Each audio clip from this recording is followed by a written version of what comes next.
Tesla et Edison. Lorsqu'on prononce le mot de Tesla, chacun pense aussitôt à l'entreprise qui produit la voiture électrique et à son dirigeant Elon Musk, complètement fou pour les uns, génialissime pour les autres. Mais qui se rappelle que Tesla, Nikola Tesla, était un ingénieur, l'un des plus créatifs du XIXe siècle. Et il eut le grand tort de s'opposer violemment à Thomas Edison en militant pour le courant alternatif, alors que ce dernier ne jurait que par le courant continu.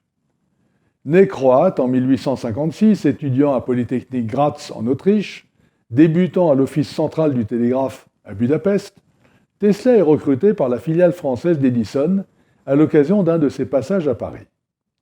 Sa puissance de travail et ses nombreuses inventions le font remarquer par Thomas Edison lui-même, déjà célèbre à l'époque, et qui l'invite à le rejoindre à New York.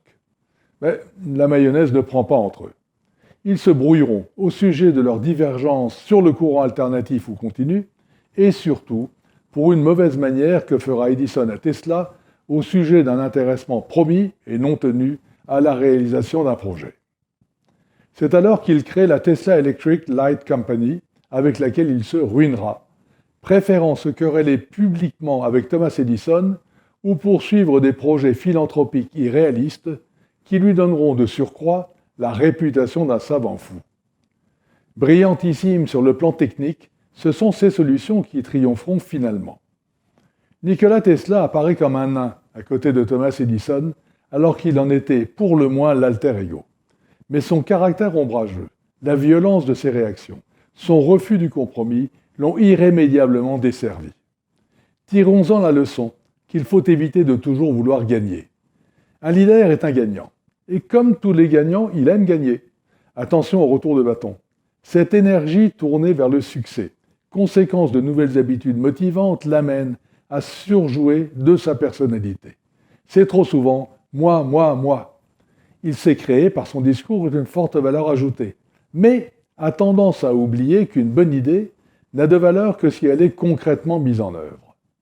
Or, toute idée, toute suggestion, tout commentaire émis par un chef doté d'un fort leadership, entraîne presque inéluctablement, par un effet de cour aveugle, l'approbation générale.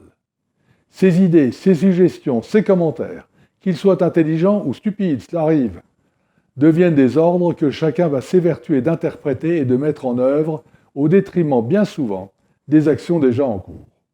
Soyez donc prudents. N'essayez pas de toujours vouloir gagner en émettant de nouvelles idées, car vous risquez de ne gagner que contre vous, ce qui n'est évidemment pas créateur de valeur. Prenez en compte l'effet de cour et sachez ne pas intervenir en permanence dans les débats que vous organisez. Mieux vaut pour vous, avant d'émettre une opinion ou de lancer une idée, vous arrêter. Respirez un bon coup et vous posez la question : ce que je ressens mérite-t-il d'être exprimé ? Dans plus de 50% des cas, c'est non. Gardez à l'esprit qu'à vouloir apporter trop de valeur, vous risquez d'aliéner vos proches.